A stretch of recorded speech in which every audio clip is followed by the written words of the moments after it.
जादुई घड़े। ये उन दिनों की बात है जब प्रीतमपुर नाम के एक गांव में चतुर्भुज नाम के एक राजा राज करते थे। राजा बहुत ही होशियार थे। राजा के 3 पुत्र थे। राजा के बेटे बचपन में बहुत प्यार से रहा करते थे। उनके बेटों में बहुत प्यार था। वे साथ में खाना खाते और खेलते भी थे। एक बार खेलते खेलते राजा के सबसे छोटे बेटे को पैर में चोट लग गई और वह रोने लगा। तभी राजा के दोनों बेटों ने छोटे भाई को उठाया और वैद्य जी के पास ले गए। वहां उन्होंने उसका उपचार करवाया। एक बार राजा अपने तीनों बेटों के साथ खाना खा रहे थे। तभी क्या हुआ अनुज, तुम्हारी थाली में खाना क्यों नहीं है? भैया, खाना बस आ ही रहा होगा। तभी बड़े भाई ने अपनी थाली से कुछ खाना उठाकर छोटे भाई अनुज को दे दिया। राजा भाइयों का इतना प्यार देखकर बड़े प्रसन्न होते और अपने पुत्रों पर गर्व करते। धीरे धीरे उनके बेटे बड़े हो गए और काफी समझदार भी। राजा ने अपने तीनों बेटों का विवाह पड़ोसी राज की राजकुमारियों से करवा दिया और बड़ी ही प्रसन्नता से जीवन व्यतीत करने लगे। राजा का स्वास्थ्य धीरे धीरे अब खराब रहने लगा था। पिताजी, मैं आज भ्रमण के लिए निकल रहा हूँ। सारा राज्य घूमकर 1-2 दिनों में वापस आ जाऊंगा। भैया, मैं भी आपके साथ चलूंगा। हाँ हाँ, क्यों नहीं, चलो। राजा से अनुमति लेकर दोनों भाई राज्य में घूमने गए। वहां राज्य में उन्होंने अनेकों अमूल्य वस्तुओं का आदान प्रदान होते देखा और सोचा, राज्य के छोटे से भाग में इतना अनमोल भंडार है तो संपूर्ण राज्य में कितना होगा। ये देखते हुए वे आगे आगे बढ़ गए और धीरे धीरे 3 दिन बीत गए और फिर वे अपने राजमहल को वापस लौट आए। राजा से मिलकर वे अपने कमरे में चले गए। सुनती हो? आपकी यात्रा कैसी रही? हाँ, यात्रा तो शुभ रही, परंतु देखा कि राज्य के एक छोटे से भाग में इतना बड़ा भंडार था, तो सोचो पूरे राज्य में कितना बड़ा धन का भंडार होगा। यही देखकर बड़े राजकुमार के मन में लालच आ गया। वहीं दूसरे राजकुमार के मन में भी धन का लालच जाग गया था।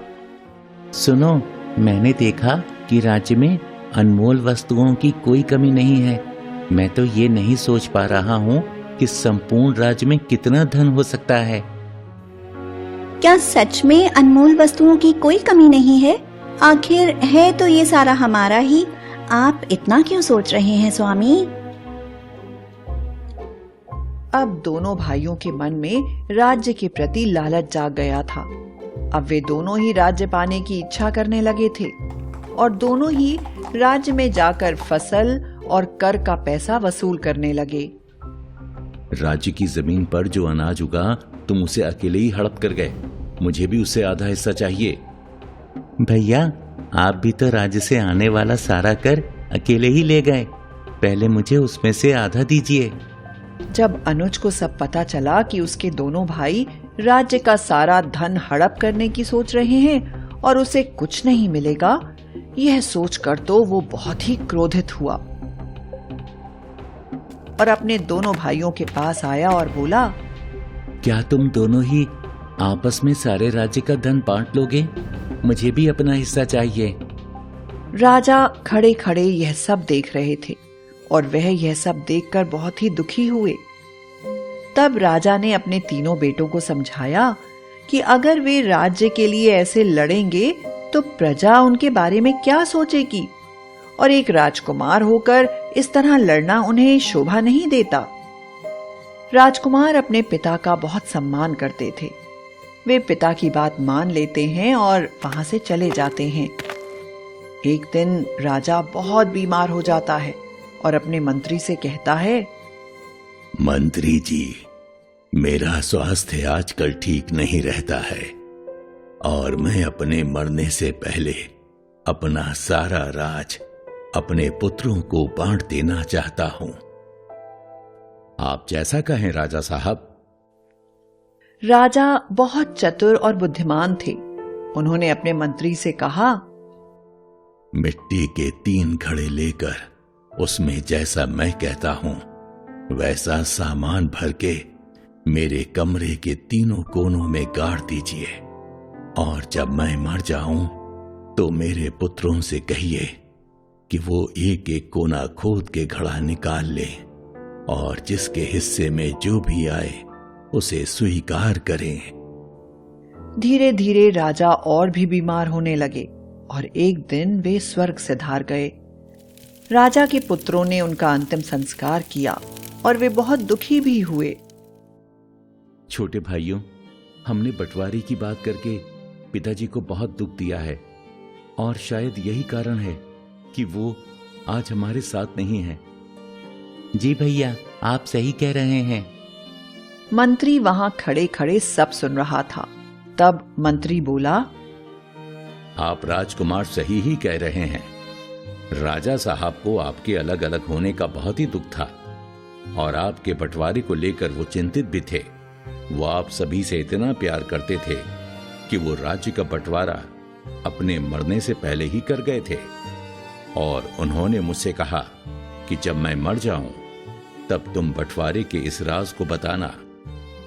फिर मंत्री ने बंटवारे की सारी बात राजकुमारों को बताई, और वे सब राजा साहब के कमरे में गए, और तीनों राजकुमार एक एक कोने में खड़े हो गए और खुदाई शुरू की गई। बड़े राजकुमार के पास जो खुदाई की गई उसमें एक घड़ा निकला जिसमें सिर्फ मिट्टी भरी हुई थी। यह देखकर राजकुमार बोला, अरे ये क्या है? इस घड़े में तो सिर्फ मिट्टी है। दूसरे राजकुमार के पास जो खुदाई की गई वहां एक घड़े में सड़े हुए जानवरों की खालें निकली। वो यह सब देखकर डर गया। और अंत में तीसरे राजकुमार के पास जो खुदाई की गई वहां पर घड़े में कुछ सोने की मुद्रा निकली। वो यह सब देखकर खुश तो हुआ, लेकिन फिर सोचने लगा, इतने से धन से होगा क्या? वे सब लोग यह देखकर चौंक गए थे और कोई भी इस बंटवारे को समझ नहीं पा रहा था। मुझे लगता है इस बंटवारे में जरूर कोई रहस्य है, क्योंकि पिताजी बहुत ही बुद्धिमान थे। हम उनके बंटवारे को समझ नहीं पा रहे।